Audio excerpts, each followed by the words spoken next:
नमस्कार, city big news में आपका हार्दिक स्वागत है। मैं हूं अर्चना त्रिपाठी और आज हिसार के सबसे खूबसूरत पार्क टाउन पार्क में हम मौजूद हैं हमारी टीम के साथ और इस बार एक गर्मा गर्म मुद्दे के साथ। मुद्दा वही जो लगता है इस बार 2019 का सबसे बड़ा चर्चा का केंद्र रहा, नागरिक संशोधन कानून। इसको लेकर देश भर में जिस प्रकार से विरोध प्रदर्शन हुआ, जिस प्रकार से कांग्रेस और बीजेपी एक दूसरे पर निशाना साधते रहे, उसको देखकर तो लगता है कि आने वाले 2024 में यही मुद्दा चुनाव का सबसे बड़ा एजेंडा साबित होगा। मगर क्या नागरिक संशोधन कानून के बारे में जिस प्रकार से धरना प्रदर्शन हो रहा है, जामिया यूनिवर्सिटी से लेकर आसाम और देश के अलग अलग हिस्सों में प्रदर्शन हो रहा है, इसे जिस प्रकार से सांप्रदायिक भावना से जोड़कर देखा जा रहा है, क्या वाकई में ऐसा है? इस तमाम मुद्दे पर आज चर्चा करने के लिए हिसार में हमारे साथ मौजूद है तमाम दिग्गज। एक तरफ हमारे साथ मौजूद है डॉक्टर अनिल पारीकर, आपका बहुत बहुत स्वागत है सर। ये है कंसल्टेंट साइकोलॉजिस्ट है और वह इस नागरिक संशोधन कानून के विपक्ष में बात करने वाले हैं। वो बताएंगे कि आखिर में ये जो कानून है उनके हिसाब से सही क्यों नहीं है। हमारे साथ दूसरी तरफ मौजूद हैं सौरभ कुमार, एक्टिविस्ट है, हमेशा हिसार के तमाम मुद्दों पर अपनी राय रखते हैं और वो भी बेबाकी के साथ। वो भी इस मुद्दे पर आज हमारे साथ चर्चा करने के लिए मौजूद है। तीसरी तरफ हम आपको बताना चाहेंगे हमारे साथ मौजूद है डॉक्टर वैभव बिदारी। नमस्ते सर। वैभव बिदारी ये भी डॉक्टर हैं और हिसार से जुड़े हुए हैं। इस कानून को लेकर वो अपना पक्ष रखेंगे। चूंकि वह बीजेपी के सबसे युवा नेता के तौर पर भी गिने जाते हैं, तो जाहिर सी बात है उनकी जो चर्चा है और उनके जो बातें हैं वो भी सुनने लायक होंगी। और तीसरी तरफ हमारे साथ मौजूद हैं कृष्ण मलिक जी, ये भी फाइनेंशियल उससे ताल्लुक रखते हैं और साथ ही साथ एक सोशल एक्टिविस्ट है, सोशल वर्कर है, तमाम हिसार के मुद्दों से जुड़े हुए हैं। तो चलिए शुरू करते हैं अपनी इस डिबेट को और सबसे पहले जानते हैं भाई, सबसे पहला सवाल यही है कि आखिर क्यों मुस्लिम नाम का जो शब्द है वो नागरिक संशोधन कानून में शामिल नहीं किया गया? क्या ये संविधान का उल्लंघन नहीं है? तो क्या हम इसके बारे में जो विचार कर रहे हैं, जिस प्रकार से प्रदर्शन हो रहा है, क्या वो गलत है? तो चलिए सबसे पहले बात करते हैं बीजेपी के युवा नेता से, बिदानी जी से। और वैभव ये बताओ, यहाँ पे मुस्लिम शब्द हटा दिया गया है, क्यों आपको नहीं लगता है कि बीजेपी एक तरफ जहाँ पे सभी धर्मों को साथ में लेकर चलने की बात करती है, संविधान हमको कहता है, यहाँ पर पक्षपात हो रहा है? नहीं, मुस्लिम शब्द आया कहाँ से? मुस्लिम शब्द की यहाँ पे जगह नहीं है, क्योंकि ये बिल जो लाया गया है माइनॉरिटीज़ के लिए लाया गया है। माइनॉरिटीज़ जो तीन कंट्री है वहाँ की सफर में है। हमारे देश के सिटीजन के ऊपर, मुस्लिम के ऊपर कुछ है ही नहीं, क्योंकि ये जो बिल आया है वो देश के लोग और जो बाहरी लोग उनके लिए आया हुआ है। सिटीजन और नॉन सिटीजन का बिल आया है। सिटीजन के अंदर चाहे कोई कास्ट के हो, हिंदू हो, मुस्लिम हो, सिख, ईसाई हो, इस देश के किसी भी एक भी व्यक्ति के खिलाफ ये बिल नहीं आया है। जो ये बिल आया है ये बाहर के जो कास्ट के लोग हैं, जो माइनॉरिटीज हैं, जो वहाँ पे प्रताड़ित है, ये बिल उनके लिए लेके आया हुआ है। हिंदू मुस्लिम का तो यहाँ पे कोई मैटर ही नहीं है। जब प्रताड़ित की बात है, माइनॉरिटी को बीच में लाने की क्या जरूरत है? अगर प्रताड़ित हो रहा है हर जाति का, हर जात पात का, हर इसमें उसमें ताल्लुक रखता है, तो आप इसमें माइनॉरिटी को लेकर क्यों देख रहे हैं? अगर प्रताड़ित हो रहा है तो सबको लेना चाहिए ना। हमारे देश की कुछ एक लिमिटेशन है, कुछ एक वो है। जब हमारे देश के अंदर सारे लोग, आज हमारे देश में मुस्लिम माइनॉरिटीज में काउंट होते हैं, हम उनका हक उनके पास रहता ही है। ये तो पाकिस्तान, श्रीलंका और बांग्लादेश, जहाँ पे जिनकी जनसंख्या 1951 के अंदर वहाँ के 15% थी, 50 लाख के आसपास वहाँ की संख्या थी, आते आते 1998 में 21 लाख होगी और आज 2017 के अंदर 3% पे आ गई है। जो ये वहाँ के सफर है, आज हमारे यहाँ पे पूरे देश में 56 इस्लामिक मुल्क हैं, लेकिन जो बाकी माइनॉरिटीज हैं ये लोग कहाँ जाएंगे? इनके लिए कौन सा मुल्क बना हुआ है? कहाँ पे इनको सिटीजनशिप मिलेगी? अब ये देखिए सौरभ जी, इन्होंने तो बात कर दी माइनॉरिटी की, क्या आपको लगता है ये सही है माइनॉरिटी का मुद्दा पकड़ के इस नागरिक संशोधन कानून को बनाना? कहाँ तक आपको सही लगता है? मैं एक सिंपल सी बात है, ये एक ना बहुत ही छोटी सोच को दर्शाता है कि इंडिया एक ऐसा मुल्क जिसकी तरफ पूरा वर्ल्ड देखता है कि एक ऐसा कंट्री है जो कि सेकुलर कंट्री है, जो जहाँ पर हम लोग हर किसी को एक समझते हैं, और एकलौता एक ऐसा कंट्री है जहाँ पे आपको हर धर्म का इंसान यहाँ पे फलता फूलता बिजनेस करता हुआ आगे ग्रो करता हुआ पाया जाएगा। लेकिन ये इनकी सोच है। ये लोग कॉन्स्टिट्यूशन की बात नहीं करते हैं, ये मनुस्मृति की बात करते हैं। ये वो लोग हैं जिन्होंने इंडिया के झंडे को जला दिया था और काफी टाइम तक एक्सेप्ट करना भी इन्होंने गवारा नहीं समझा था। इन्होंने इंडिया का झंडा भी रिजेक्ट कर दिया था। तो इन लोगों को वो जो 3 लाइनें हैं, 3 रंग हैं, वो भी पसंद नहीं आते हैं। इनको सिर्फ एक रंग चाहिए इस पूरे देश के अंदर, दैट इज गेहुआ। एक चीज मैं आपको क्लियर कर देता हूं मैडम, इनका एक सिंपल सा स्टेटमेंट है, 2024 तक एनआरसी कर देंगे। ये अमित शाह जी का बयान है। 2024 है क्या? उस दिन उस सन में होगा क्या? उस सन में इलेक्शंस है मैम। ये सबसे बड़ी बात है। 2024 की आप लोग प्रिपेयर कर रहे हैं, आप 2024 की तैयारियां कर रहे हैं। मैम ऐसा है कि जैसे अभी सौरभ जी ने बोला और आपने भी डिबेट स्टार्ट करने से पहले बोला कि कॉन्स्टिट्यूशन को तोड़ा मरोड़ा जा रहा है। कहीं पे भी मेरे को तो नहीं लगा कि इस बिल को सामने लाते हुए कि कॉन्स्टिट्यूशन को तोड़ा गया है। ठीक है, 1955 मेरा सवाल ये है, एनआरसी को लेकर जो बात चल रही है, प्लानिंग तो यही है ना कि अमित शाह जी तो कह रहे हैं कि वो 2024 तक एनआरसी को लागू कर देंगे। मैम देखो, मैं इस मुद्दे में मैं बीजेपी से कोई संबंध नहीं रखता हूं। मैं मेरी अपनी विचारधारा रखूंगा। आप बताइए वैभव जी, आप बताइए। 2024 तक हमारे पास सरकार बनाई हुई है, इसलिए उन्होंने कहा कि जब तक हमारे पास 5 साल का कार्यकाल मिला हुआ है, हम उसके बीच में ये काम करेंगे। 2024 के बाद इलेक्शन होंगे, उसमें तो जनता है जो फैसला करेगी, वो सबको मंजूर होगा। मैं एक बात और बताता हूँ कि आप कह रहे हो ना कि उनको अलग कर दिया गया। हमारे देश में आज भी मुस्लिमों को या फिर किसी भी कास्ट को सिटीजनशिप देने का रूल है। देखिए वैभव जी, आप यहाँ पे बोल रहे हैं असम में लोग रो रहे हैं, क्या बात कर रहे हैं? कौन से लोग रो रहे हैं? एनआरसी को लेकर तो कितने लाखों लोगों को तो आप नागरिकता के रजिस्टर से तो हटा ही दिए। जो इस देश के नागरिक नहीं थे, उनको बाहर करना चाहिए या नहीं करना चाहिए? आप ये बताइए। वो लोग यहाँ पे आ रहे हैं, बाहर के लोग आ रहे हैं, जहाँ वो मैं नहीं कहता वो डॉक्टर बन रहा है, इंजीनियर बन रहा है, मैं कहता मजदूरी कर रहा है। यहाँ पे आके इस बंदे की मजदूरी इस बंदे ने कर ली, तो इस बंदे का हक चला गया ना, हमारे देश के लोग का हक गया ना। क्या बात करते हैं इतना। जैसा कि हम बोलते हैं ना, बरसात होती है और बरसात के दौरान कितने सारे बाढ़ की जो खबरें सुनी होंगी टीवी पे, अखबारों में। तो क्या आपको लगता है कि जब बाढ़ की ग्रस्त जब स्थिति होती है, कितने सारे लोगों के तो कागजात जल गए, ये जो बात कर रहे हैं वैभव जी, इस बात को आपको लगता सही है? नहीं, बिल्कुल भी सही नहीं है। इसको थोड़ा समझने की ज़रूरत है। CAA जो ये अमेंडमेंट लेके आए हैं, क्या इससे पहले किसी को नागरिकता लेने से कोई मनाही थी? बिल्कुल भी नहीं। छः साल तक पिछले 6 साल में 4000 लोगों को भारत ने नागरिकता दी है। ठीक है, उसमें से 2800 लोग जो हैं वो सिर्फ पाकिस्तान से आए हैं, तो बिना इस अमेंडमेंट के आए हैं, और उसमें मुसलमानों का अलग से कुछ मेंशन भी नहीं था। तो हमको पहली बात तो ये समझना पड़ेगा कि इस कानून की ज़रूरत कहाँ थी पहले। दूसरा, इसको आप आइसोलेशन में ना देखें, इसको आप जोड़ के देखिए। जो अमित शाह जी ने कहा कि हम साथ में NPR ला रहे हैं, और NPR पहला स्टेप होगा, उसके बाद वो NRC की तरफ जाएगा। अब NRC की तरफ जाने का मतलब क्या है कि हिंदू मुसलमान वाला इशू नहीं है। अब इसमें हर आदमी को अपने डॉक्यूमेंट्स लाके साबित करना पड़ेगा कि वो इस देश का नागरिक है। और 120 करोड़ लोग ऐसे हैं जिनके पास आधार है, तो क्या आधार डाटाबेस नहीं हो सकता?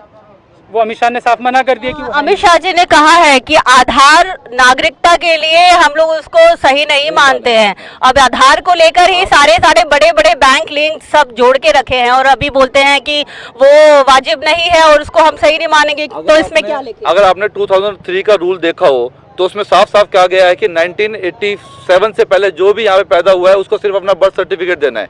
87 से लेकर 2003 के बीच में जो पैदा हुए हैं उसको अपने एक पेरेंट का, कोई भी एक पेरेंट का अपने साथ में ID देनी है। और इस 2003 के बाद जितने भी लोग यहाँ पे पैदा हुए हैं, ठीक है, उनको अपने दोनों माता पिता का नागरिकता साबित करना होगा। ये साफ साफ कहा गया है। अब मुझे ये बात बताइए, NRC असम हुआ था तो उसमें क्या आपको वोटर लिस्ट पूरी मौजूद नहीं थी? आपको सिर्फ अपने परिवार से मेरे पिताजी हैं उनसे लिंक जोड़ना है। तो नौबत यहाँ आ गई है कि NRC का जो मुद्दा है अब इसको रद्द करने की, और कोर्ट ने भी जिस प्रकार से ऑर्डर दिया था अभी रद्द करने की भी आन पड़ी है, क्योंकि कितने लाखों लोगों का तो नाम भी नहीं दर्ज हुआ है। NRC अभी तक देश में तो आई नहीं है, और जो वहाँ पे लागू हो चुकी है उसको रद्द करने के लिए अगर सुप्रीम कोर्ट से कोई स्टे ना मिला है, ना अभी आगे से मिलने वाला है। और NRC का अभी तक कैबिनेट की, मोदी सरकार की एक सिंगल मीटिंग भी नहीं हुई है जिसके अंदर NRC का जिक्र हो, जब कोई भी बात नहीं हुई है। अभी तक NRC का जिक्र नहीं हुआ। सबसे बड़ी बात है, जिक्र नहीं हुआ है, लेकिन अमित शाह जी का बयान बड़ा चलता है टीवी पे, और वो बार बार हर मंच पे भी कहे हैं कि NRC लाकर ही रहेंगे। सौरभ जी क्या बोलते हैं आप इस मुद्दे पर? करनी और करनी में अंतर है? कथनी चाहते हैं। मैं तो कह Okay. रहा हूँ एनआरसी हम लेके आएंगे कथनी करने लेकिन की अभी बात तक आज की डेट के अंदर एनआरसी के ऊपर अभी तक कोई भी कागज कार्रवाई शुरू नहीं हुई है। एनआरसी लाना हम चाहते हैं। एनआरसी लाने में क्या दिक्कत है? इस देश के सिटीजन है, इसमें साबित किस देश का सिटीजन रजिस्टर नहीं बना हुआ? एक भी देश ऐसा नहीं जिसका सिटीजन रजिस्टर ना बनाओ। हमारे देश में अगर बन रहा है तो इसमें क्या दिक्कत है? ये बताइए आप क्या कहना चाहेंगे? मैं सिंपल है, ये बोलते हैं कि डिस्कशन नहीं हुआ है। डिस्कशन नहीं हुआ है लेकिन डिक्लेरेशन पूरी दुनिया में ढिंडोरा पीट के कर रहे हैं ये, ठीक है, पूरे ढिंडोरा पीट रहे हैं। अमित शाह जी पार्लियामेंट में बोलते हैं, इलेक्शंस की रैली में करते हैं और इवन बोलते हैं कि जो भी इन्फिल्ट्रेटर्स हैं वो दीमक हैं, उनको मैं चुन के बाहर फेंक दूंगा। राइट, ये उनकी स्टेटमेंट्स हैं। अभी हुआ क्या, झारखंड में इलेक्शन हार गए, उसके बाद ये इन्होंने देखा कि हार्वर्ड से लेकर हावड़ा तक स्टूडेंट्स, जो कि इस देश की ह्यूमन कैपिटल है, जो कि समझती है, जो पढ़ी लिखी है, जब वो सड़कों पे आ गई तब इन्होंने सब चीज रोल बैक करना शुरू किया। कल 2 दिन पहले जो अभी प्रधानमंत्री की जो रैली हुई, उन्होंने कहा एनआरसी पे डिस्कशन नहीं है, हम एनआरसी पे कोई बात नहीं हो रही है, और यहीं पे बीजेपी के जो नेता हैं वो कह रहे हैं एनआरसी हम लाएंगे। ये तो सही बात है। हम तो कह ही रहे हैं अभी तक मोदी जी ने कहा कि अभी तक कोई चर्चा नहीं हुआ। मैं भी कह रहा हूँ अभी तक कोई चर्चा नहीं हुआ, लेकिन आगे लेके आनी है, इसमें कौन मना कर रहा है? हमारे मैनिफेस्टो में है। जब 2019 के इलेक्शन लड़ रहे तब उसमें था कि हम एनआरसी कराएंगे। जब हमारी मैनिफेस्टो में मौजूद था फिर इसको हम पीछे क्यों मुक रहे हैं? आसाम में शुरुआत हो गई एनआरसी की और बवाल भी हो गया, आपने देख लिया है। और अभी की स्थिति आपको हम बताना चाहेंगे। वहाँ पे हमारे भी कुछ खास शुभचिंतक हैं, वो कहते हैं जैसे कश्मीर में पूरा इंटरनेट सेवा बंद कर दी गई है, वहाँ पे विरोध हो रहा है, शाम को जाना पड़ता है, दुकानें बंद रहती हैं। क्या कहना चाहेंगे? फेल तो हो गया है। मुझे सिर्फ एक बात बताइए, क्या घुसपैठ इस देश की समस्या नहीं है? क्या आप घुसपैठ को इस देश की समस्या नहीं मानते हैं? आप किसे घुसपैठ बोलेंगे? जो भी बांग्लादेश से हमारे यहाँ घुसपैठ हुई है, क्या वो हमारी घुसपैठ नहीं है? ओनली बांग्लादेश के लोग ये घुसपैठ। आज जो सबसे बड़ी देश की आगे समस्या है कि यहाँ पे घुसपैठिए घुस चुके हैं और वो तादाद में, करोड़ों की तादाद में है। क्या उनको इस देश से बाहर करना उनका हमारे लिए काम नहीं है? अभी सवाल ये है कि घुसपैठिए घुस चुके हैं वो भी बांग्लादेश से। ये बात कहाँ तक साबित होती है? क्या हंसी नहीं आती है कि केवल घुसपैठिए बांग्लादेश की बात कर रहे हैं? What is this? घुसपैठिए वाला जो चक्कर है ना, थोड़ा सा गड़बड़ है इसमें। जो 20 लाख लोग, ऑलमोस्ट 19 लाख लोगों को इन्होंने नॉन सिटीजन डिक्लेयर किया है, उसमें से लगभग 16 लाख तो हिंदू हैं और बाकी बचे मुसलमान आते हैं। और उनमें से भी ज़्यादातर लोग वो हैं जिनके डॉक्यूमेंट्स में छोटे मोटे एरर्स हैं, जैसे फादर्स नेम है। फादर्स नेम, अब हरियाणा का एग्जांपल ले लो आप, विकास की स्पेलिंग 2 जगह अलग अलग मिलेगी आपको, VIKAS VIKASH। तो अगर SH है तो वो नागरिक नहीं है, क्योंकि आप लीनेज सेटअप नहीं कर पा रहे हैं। तो ऐसे डॉक्यूमेंट्स ना होने के कारण ये लोग गैर नागरिक डिक्लेयर कर दिए गए हैं। तो ये कोई घुसपैठिया नहीं है। और दूसरी बात, घुसपैठिए कितने परसेंटेज है पार्लियामेंट के अंदर, इनके स्टेटमेंट्स हैं, आप ध्यान से समझिएगा कि 3%, 2%, इससे ज़्यादा नहीं। आप पूरे के पूरे 100% नागरिकों को लाइन में खड़ा कर रहे हैं उस 2%, 3% के लिए। तो आपको कोई और मैकेनिज्म डेवलप करना चाहिए ना कि उस 2 या 3% को टारगेट करें। पानीकर जी, सवाल ये भी उठता है, जब हम बात करते हैं इस मुद्दे पे नागरिक संशोधन कानून की, कांग्रेस भी आप ही की बात कर रही है, कांग्रेस भी आपकी ही जुबान बोल रही है। लगता तो ये है कि पूरा कांग्रेस और आप लोग जैसे लोग एक अलग प्रकार की दिशा यहाँ पे पैदा कर रहे हैं, थोड़ा लोगों में इनसिक्योरिटी पैदा कर रहे हैं। कांग्रेस में कहीं नहीं है। NRC की शुरुआत कांग्रेस, MPR की शुरुआत भी कांग्रेस की करवाई हुई है। आसाम में जो हालत हुआ उसके लिए कांग्रेस भी जिम्मेदार है। तो इसलिए हम कांग्रेस की बात ना करें, कांग्रेस इस मूवमेंट में कहीं नहीं है। ये जो लोग निकल के आ रहे हैं, स्टूडेंट्स हैं, बच्चे हैं, जिन्होंने पढ़ा है, चीज़ों को समझा है, वो बाहर निकल के आ रहे हैं। आप इमेजिन करके देखिए कि यहाँ पे हर नागरिक लाइन में लग के डॉक्यूमेंट्स बनाने में लगा है। आधार मान्य नहीं है, पैन कार्ड मान्य नहीं है, पासपोर्ट मान्य नहीं है, तो फिर आपको कौन से डॉक्यूमेंट चाहिए? जो डॉक्यूमेंट चाहिए वो बनवाने पड़ेंगे। अब आसाम की अगर एग्जांपल देखें, वहाँ लोगों के घर परिवार बिक गया है। 50-50 हज़ार, 2-2 लाख रुपए लोगों ने कर्जे उठा के डॉक्यूमेंट्स बनाने का काम किया है, और उसके बाद भी वो प्रूव नहीं कर पाए हैं। और कौन कौन लोग हैं जिन्होंने फौज में 30-30 साल सर्विस की, वो लोग। ये अभी है कि आसाम में जो हाल है वो तो देख रहे हैं। अगर यही चीज पूरे देश भर में लागू हो जाए, तब तो ऐसे कितना कोवैक्स हो जाएगा और कितना लोग परेशान हो जाएंगे, कहाँ कहाँ चक्कर काटेंगे, गरीब लोग हैं, कितने एडवोकेट के चक्कर काटेंगे, क्या कहना चाहेंगे? मैडम बात चक्कर काटने के लिए है, लेकिन आप एक बात ये देखिए, आप जिस देश के नागरिक हो तो आपको प्रूव करने में दिक्कत क्या, एनआरसी गलत कहाँ हो जाता है? आप अपने आप को खुद को प्रूव करो, ठीक है। इसमें गवर्नमेंट भी आगे एक स्ट्रक्चर बनाएगी चीज़ों को कि किस तरह से आप चीज़ों को करें, ठीक है। इसमें मेरे को तो कहीं नज़र नहीं आता, गलत नज़र आता कि एनआरसी कहीं गलत है। क्या आपके पिताजी, क्या आपके दादा, क्या कोई भी वोटर आईडी कार्ड नहीं है, कोई भी किसी का वोटर, जबकि सरकार ने वोटर आईडी का आईडी लिस्ट आपके पिताजी का, आपके माताजी का, ऐसे तो आपको सीए भी आ गया, आपको क्या टेंशन है? ठीक है ना, सीए भी आ गया तो अभी सीए भी आ गया तो आपको इस देश के नागरिक होने पर गर्व होना चाहिए। इस देश के नागरिक को दिखाओ, फिर आप तो वोट भी नहीं देते हो, फिर तो आप हमारे देश के सरकार चुनने में आप मदद नहीं करते हो। आप हमारे देश के अंदर रहते हुए, अच्छा मुझे बताइए, बाहर के लोग, आप इस चीज का फायदा तो बाहर के लोग उठाते हैं, इस चीज का फायदा डिटेंशन। ये सही बात है। देखिए रोष उत्पन्न हो गया है, रोष यहाँ पे दिख रहा है लोगों का। सौरभ जी आपसे जानना चाहेंगे, आप बताइए इस मुद्दे पर, लोग जैसे कि लोगों की भड़ास निकल रही है यहाँ पे पूरी तौर पे। मैम ये प्रॉब्लम है इस गवर्नमेंट की। ये वैभव देखिए, एक्सक्यूज मैम, एक मिनट, आप ही के मुद्दों पे हम लोग यहाँ पे चर्चा कर रहे हैं और लोगों से बताना चाहेंगे कि सही क्या है, गलत क्या है, और आप हमारा समर्थन करिए, थोड़ी सी शांति बनाए रखिए। तो चलिए हम ये मुद्दे पे बात करते हैं। सबसे गंभीर मसला है, हर बार इलेक्शन होता है, लोगों को यूज कर लिया जाता है, इलेक्शन कार्ड आराम से बन जाता है, आधार कार्ड तो भी चुटकियों में बन जाता है, मगर बाद में क्या होता है, इसी को वैलिड नहीं मान रहे हैं। अमित शाह जी बोल रहे हैं और अभी लोगों का जो रोष है वो भी दिख रहा है। सौरभ, आप क्या बोलोगे इस मुद्दे पर? मैम एक ही चीज बोलूंगा मैं बीजेपी के लिए, ये महा झूठे हैं और बीजेपी बहुत ही भयंकर झूठी पार्टी है। भयंकर झूठी पार्टी? मैं बताता हूँ क्यों है झूठी पार्टी है। मोदी जी बोलते हैं डिटेंशन सेंटर्स नहीं है, इनके मिनिस्टर ऑफ स्टेट पार्लियामेंट में बोलते हैं यस डिटेंशन सेंटर्स हैं। इंडिया में 6 डिटेंशन सेंटर बन चुके हैं और 36 कर्नाटका में, इवन महाराष्ट्र में भी बन के ऑलमोस्ट तैयार है, और इंडिया का सबसे बड़ा डिटेंशन सेंटर आसाम में बन रहा है। पूरी कवरेज है और इनफैक्ट पार्लियामेंट में लिख के दिया है, उसका बजट सैंक्शन किया है। 2014 में गवर्नमेंट ने सभी स्टेट्स को बोला था कि आप डिटेंशन सेंटर बनाइए। तो जिस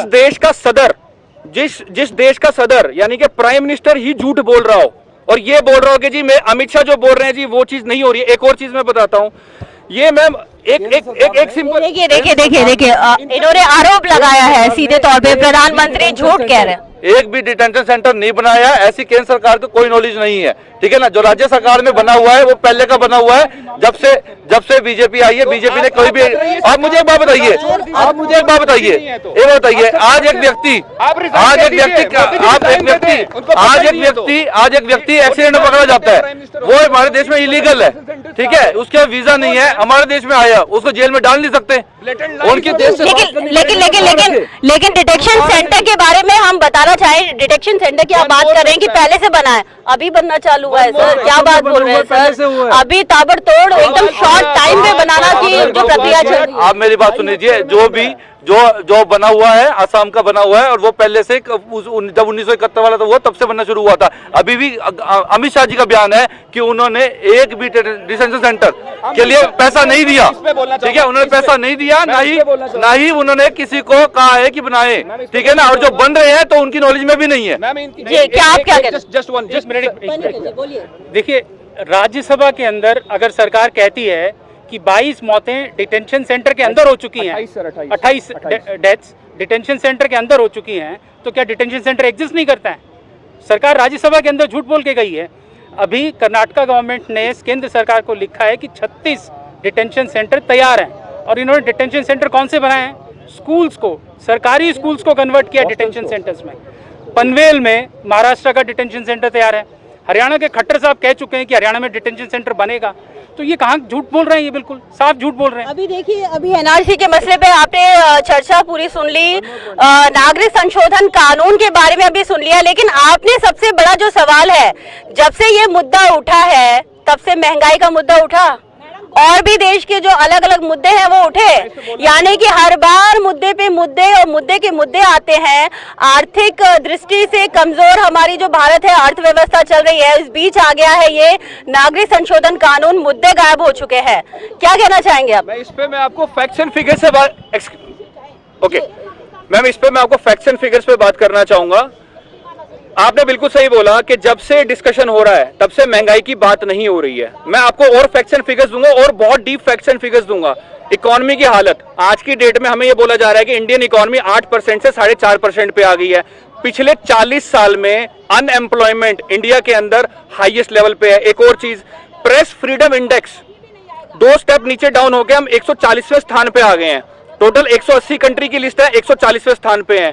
वर्ल्ड इनइक्वालिटी इंडेक्स हम 147वें स्थान पे हैं। ग्लोबल पीस इंडेक्स हम 141वें स्थान पे हैं। ह्यूमन कैपिटल स्कोर 148वें स्थान पे हैं। एनवायरमेंटल परफॉर्मेंस इंडेक्स 177वें स्थान पे हैं। इंडेक्स गिर रहा है, आप क्या कहना चाहेंगे? One more thing, world happiness index 138th rank. Global human right, global hunger index, भूखापन यानी पूरे देश में भूखापन बढ़ रहा है, लोग भूख से मर रहे हैं, 130वां स्थान।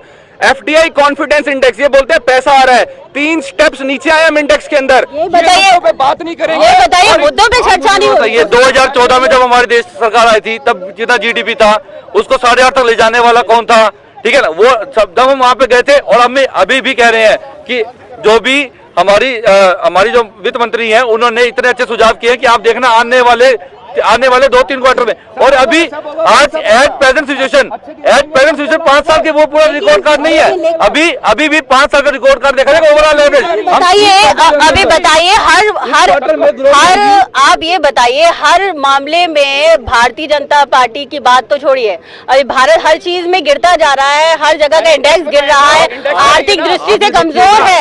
ये नागरिक संशोधन कानून आएगा, ये इतना बड़े पैमाने पे खर्चा आएगा, एनआरसी आ रही है, जो कॉस्ट है वो बेयरिंग कहाँ से करोगे आप लोग? ये देश के बजट का ही पार्ट है। आप ये बताइए, इस देश में जो समस्या पैदा हो रही है वो इम्पोर्टेंट नहीं है क्या? घुसपैठियों समस्या नहीं है क्या? कि भूखमरी और महंगाई समस्या नहीं है, और एनआरसी और ये घुसपैठी है जिसकी आप बात कर रहे हैं वो समस्या। हमारे क्या इन पे सुधार नहीं हो रहा है क्या? अभी आगे वाली हमारी क्या सरकार खत्म हो गई है क्या? आगे सुधार होगा नहीं क्या? 4.5 8.5 पे भी तो मोदी गवर्नमेंट लेके गई थी। अभी की बात करिए, 8.5 का छोड़ दीजिए। आगे वाले क्वार्टर में सुझाव हो चुका है इसका, आप अगले तिमाही में रिजल्ट देखना। क्या रिजल्ट देखिएगा? जो हमारे अर्थ मंत्री है वो तो कहती है हम प्याज नहीं खाते हैं, प्याज नहीं खाते। आज बताइए, प्याज आप हिसार में प्याज का दाम बताइए, महंगाई है ना, महंगाई का बात कर रहे हैं। प्याज 80 रुपए है, लेकिन प्याज का हमारे बाहर के देशों से निर्यात हो चुका है ना। विदिन 15 डेज हमारे यहाँ पे प्याज की इतनी होगी कि 15 डेज। खट्टर जी ने भी कहा था कि कुछ दिनों में आ जाएगा, दाम तो नहीं आए हैं, प्याज कहाँ आए हैं बताइए।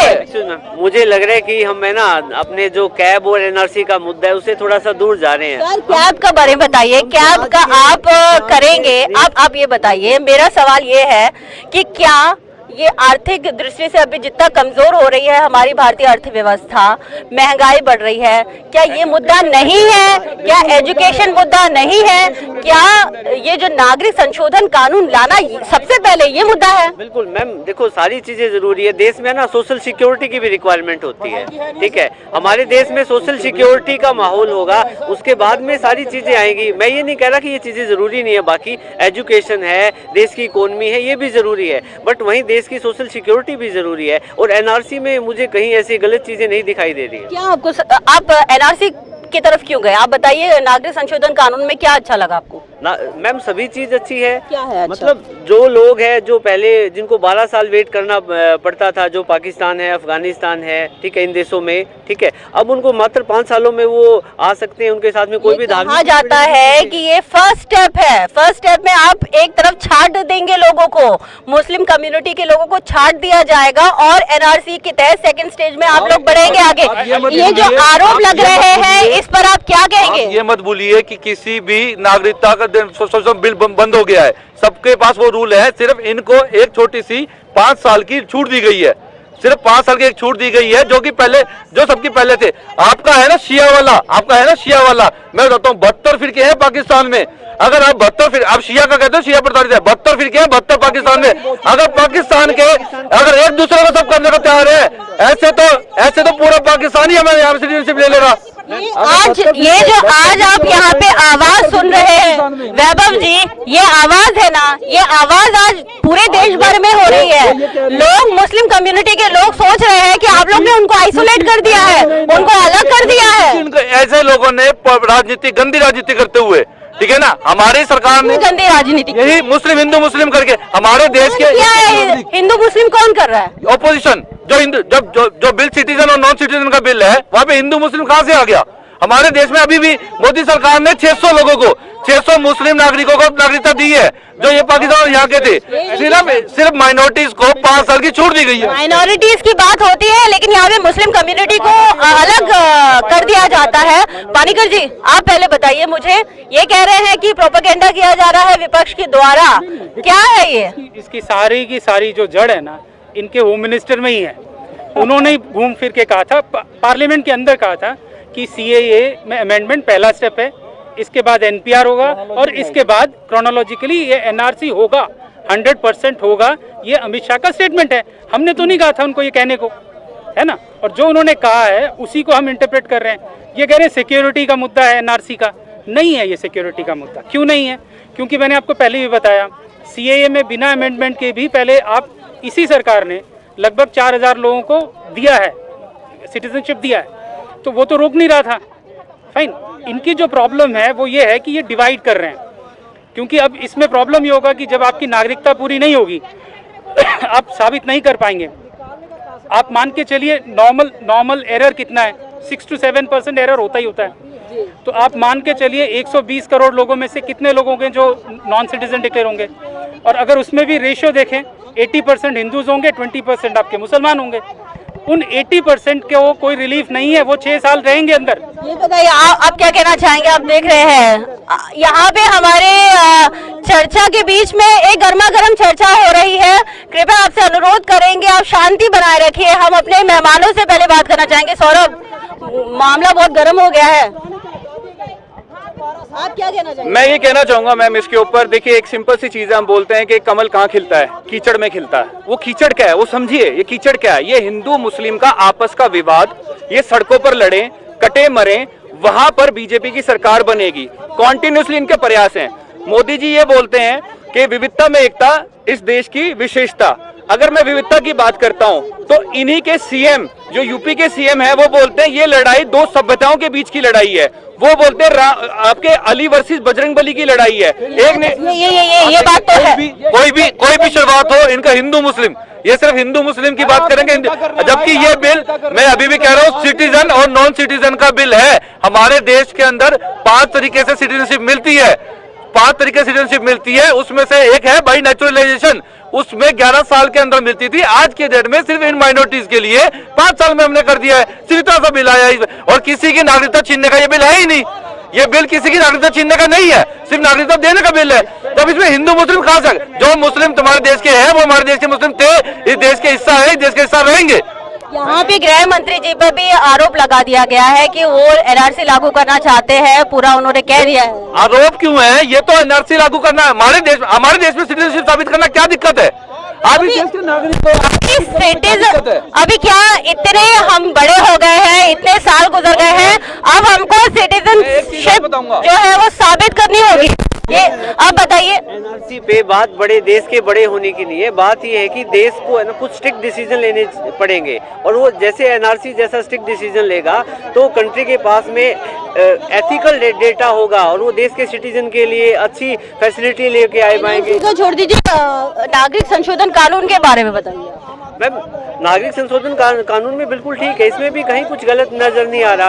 अब इसमें इन सब डिस्कशन में मुसलमानों से जोड़ के देखा जा रहा है, इसमें वो कोई ऐसा मेरे को मुद्दा नजर नहीं आया, क्योंकि बात पाकिस्तान, अफगानिस्तान और बांग्लादेश में है, मुसलमान है, वहाँ पे मेजोरिटी में है, ठीक है, तो वहाँ पे वो माइनॉरिटी में है नहीं। वहाँ पे माइनॉरिटी में हिंदू है, पारसी है, बौद्ध है, जैन है, तो उनको लाने के लिए गवर्नमेंट एफर्ट कर रही है, तो कोई गलत नहीं है। वहाँ पे लोगों के साथ में बहुत ज्यादा धार्मिक आप ये क्यों बोलते हैं कि महात्मा गांधी जी, नेहरू जी और हमारे राजेंद्र प्रसाद जी ने रिटर्न में हम सबको कहा हुआ है कि जब भी वहां पे प्रताड़ित होगा और जो भी वहां की माइनॉरिटीज है वो इस देश में जब जब आना चाहेंगे हम तब तब उनको यहाँ पे स्वीकार करेंगे। आप ये चीज कैसे बोल सकते हैं? ये चीज महात्मा गांधी से ऊपर हमारे जो राष्ट्रपिता है उनका वादा किया हुआ है। ये राष्ट्रपति की बात कर रहे हैं।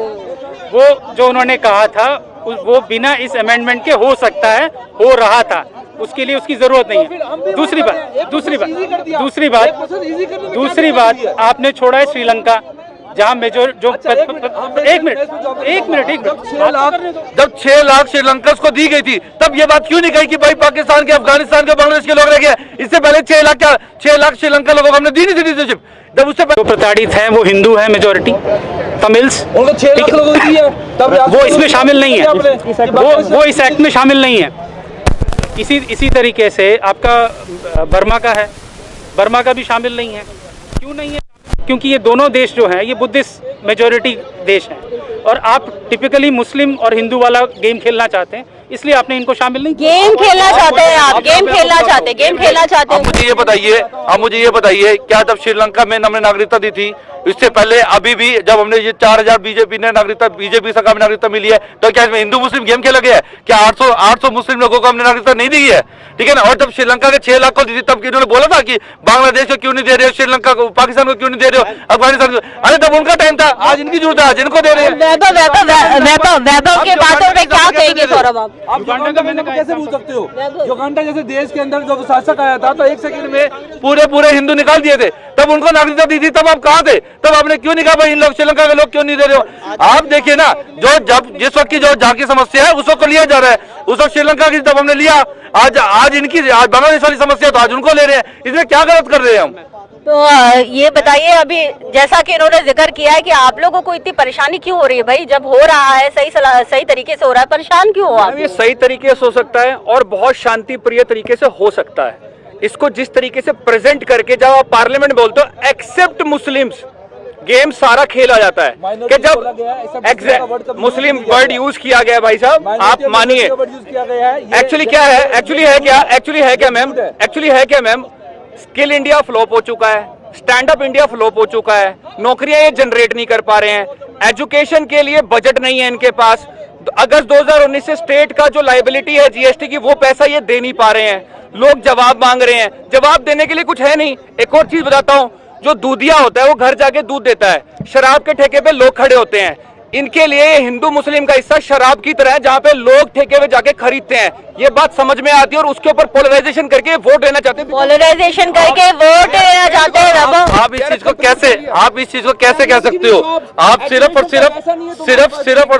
ये बात तय करके, पैसा दीजिए आप एजुकेशन का। आप मेरी बात सुन, आप कितनी यूनिवर्सिटियां खुल रही हैं, ठीक है, स्किल्स इंडिया खुला है, ठीक है, ये सब चीजें इन चीजें इम्प्लांटेशन किया जा रहा है। इस चीज को तो स्किल, हमारे देश की बेसिक नीड स्किल की कमी थी। जनता सवाल पूछ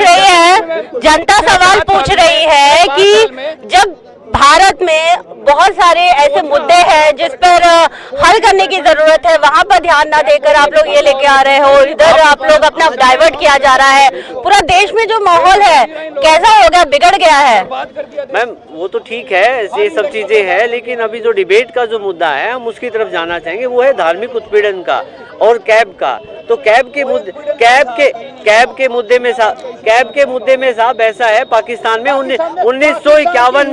1951 में वहाँ पे हिंदुओं की संख्या 12% थी और आज की डेट में वो घट के 1.6% रह गई है। वहाँ पे ज्यादा, पाकिस्तान में हिंदू और अलग जितने भी माइनॉरिटी है उसके साथ में उत्पीड़न ज्यादा बढ़ा है और उन सब चीजों को ठीक करने के लिए वसुधैव कुटुंबकम वाली जो इंडिया की 3% पे आ गए हैं, वो कह रहे हैं 23% से 3% पे। हर साल 60,000 लोग वहाँ पे माइनॉरिटी कम हुए, हर साल 60,000 लोग। डाटा कहाँ से आया? ये डाटा मौजूद है, साइट में मौजूद है, आप देख लीजिए, हर न्यूज चैनल में चल रहा है। सौरभ बोल रहे हैं फेक डाटा। अरे पाकिस्तान की वेबसाइट पे पता कर लीजिए, 3% माइनॉरिटीज रह गई है, ठीक है। अरे हमारे देश में इतने लोग आए हुए हैं, शरणार्थी है, हम तो शरणार्थी के लिए कर रहे हैं। ये बताइए कि आज ये मुद्दा जिस प्रकार से गर्मा गर्म हो चुका है, आप देख रहे हैं यहाँ पे तमाम लोग हमारे साथ मौजूद हैं, जिस प्रकार से पक्ष और विपक्ष आपने दोनों साइड की बातें सुनी है। तो चलिए हम आगे इस बारे में और चर्चा करने से पहले सबसे जरूरी ये बात है कि आज जो देश भर में जो हिंदू मुस्लिम हो रहा है, सही है क्या पानीगढ़ से? हिंदू मुस्लिम हो रहा है, सही है क्या? ये गलत है, अब्सोल्युटली गलत है। माहौल इन्होंने बनाया, इनको नहीं बनाना चाहिए था। और दूसरी बात, मैं बार बार कह रहा हूँ, इसमें इस देश का हर नागरिक परेशान होगा। ये मुसलमानों की बात नहीं है। आपको डॉक्यूमेंट्स लेके खड़े होने पड़ेंगे, और ये जो डॉक्यूमेंट्स मांग रहे हैं वो यहाँ का, आप समझने की कोशिश कीजिए, 30% पॉपुलेशन आपका बिलो पॉवर्टी लाइन का है, 10% पॉपुलेशन आपका जिसके पास कोई घर नहीं, कोई ठिकाना नहीं है, 15% पॉपुलेशन आपका घुमंतु है। वो कहाँ से साबित करेंगे ये? सौरभ, आप बताइए, दो आखिरी हम लोग डिबेट को अभी वाइंड अप कर रहे हैं। And there is a study, Sachar committee ये बोलती है जो लोग आज की डेट में सबसे ज्यादा गरीब हैं उसमें एक साइजेबल पॉपुलेशन मुस्लिम्स का है। तो एंड में ये लोग फंसेंगे जिनके पास डॉक्यूमेंट्स होंगे नहीं, और उनको ये कटघरे में खड़ा करेंगे, तब हो हल्ला होगा देश में। अच्छा, एक चीज और, इनकी इंटेंशन देखिए, बीजेपी रैली निकालती है इसकी सपोर्ट में, वहां नारा क्या लगता है? देश के गद्दारों को गोली मारो सालों को। एक और नारा लगता है वहां पे कि आतंकवाद की एक ही पहचान, मुल्ला मस्जिद और पाकिस्तान। ये जवाब देना इसके ऊपर। वैभव, जवाब मांग रहे हैं आपसे। मेरी बात सुनिए, ये जो कहते हैं, ये टुकड़े टुकड़े गैंग के लोग हैं जो अफजल गुरु को अपना गुरु मानते हैं, जो अफजल गुरु को अपना आदर्श मानते हैं, ये वो लोग बात करते हैं। हम तो फिर भी कह रहे हैं देश के गद्दारों को मारेंगे। हमने तो नहीं कहा देश के जो भी गद्दार है, जो भी देश के गद्दार है, जो बाहर के हो, जो कहीं भी हो, हमने तो नहीं कहा ना देश के तुम गद्दार। भाई तुम जो अफजल गुरु को अपना गुरु मानते हैं वो देश के गद्दार हैं, तो गोली मारने में क्या दिक्कत है? आप मुझे बताइए, देश की सिक्योरिटी हमारा मुद्दा है या नहीं है? एनआरसी तो अभी आया ही नहीं है, इसकी गाइडलाइन तो अभी आई नहीं है। एनआरसी की जब गाइडलाइन नहीं आई है तो आप कैसे कह सकते हो कि हमारे माइनॉरिटीज एफर्ट होंगे? हम एक माइनॉरिटीज का जो इस देश का हिस्सा है उनका पूरा ध्यान रखेंगे, ये हम आपको आश्वस्त करते हैं। मलिक जी, आप क्या कहना चाहेंगे? हम वाइंड अप कर रहे हैं, आप क्या कहना चाहेंगे इस पूरे मुद्दे पर? सरकार का क्या पक्ष रखना? मैं संक्षिप्त में बस यही कहना चाहूँगा कि जो ये अपना एनआरसी का मुद्दा है ये देश के हित में है, ठीक है, संपूर्णतः ये बिल्कुल ठीक रहेगा। कोई इंसान देश का नागरिक है तो उसको अपनी पहचान दिखाने में कोई ऐतराज नहीं होना चाहिए।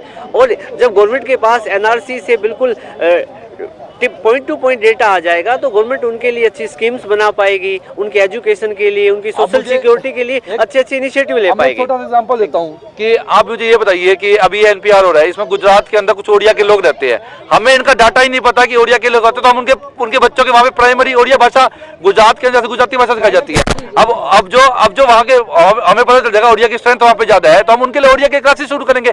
इससे देश के बच्चों का, देश के फ्यूचर और हमें इस चीज की नॉलेज होता है, हमारे देश के विकास पे जोड़ने की सबसे जरूरी चीज है ये, और हमें अपनी नागरिकता साबित करने में। सौरभ, मैम, ये पूरे देश में नागरिकता का डाटा चाहते हैं कि वहां पे ये होना चाहिए, हमें वो पता होना चाहिए। ये पिछले 7 सालों में इन्होंने नौकरी का डाटा पेश नहीं किया अपना, ये वो डाटा छुपाए जा रहे हैं। जो डाटा दिखाने वाले हैं वो डाटा छुपाए जा रहे हैं, जिस पे झगड़ा होना वो डाटा इनको दिखाने हैं। तो इनकी राजनीति चमकाने का ये बिल्कुल एक ब्रह्मास्त्र इन्होंने यूज किया है। रीजन क्या है? राम मंदिर का मुद्दा सॉल्व हो गया पीसफुली, पूरे देश में झगड़ा नहीं हुआ, पेट में दर्द शुरू हो गया कि कैसे झगड़ा करें और कैसे हम वोट प्राप्त करें। इनकी जो रैलियों में बातें की जा रही हैं, इनके नेता कोई भी सरकार अपने राज्य अपने उसमें दंगा कराने जाएगी क्या? इनकी सोच देखो क्या है। कोई भी सही सरकार ये चाहती है हर काम शांति से हो, उल्टा रहेगा मुद्दे पे। ये मुद्दा ही ऐसा है कि चर्चा चलती रहेगी, पक्ष विपक्ष यूं ही लड़ता रहेगा, लेकिन आप जो समझदार जो जनता है उनको समझना है कि नागरिक संशोधन कानून की हकीकत क्या है, इसका पक्ष और विपक्ष का पहलू क्या है, और इस नागरिक संशोधन कानून के लागू हो जाने से किस पर फर्क पड़ेगा, कौन इससे प्रभावित होगा और इसका दूरगामी क्या प्रभाव होगा। तो चलिए इसी के साथ लेते हैं इजाजत। सिटी बिग न्यूज की सारी टीम को दीजिए इजाजत। नमस्कार।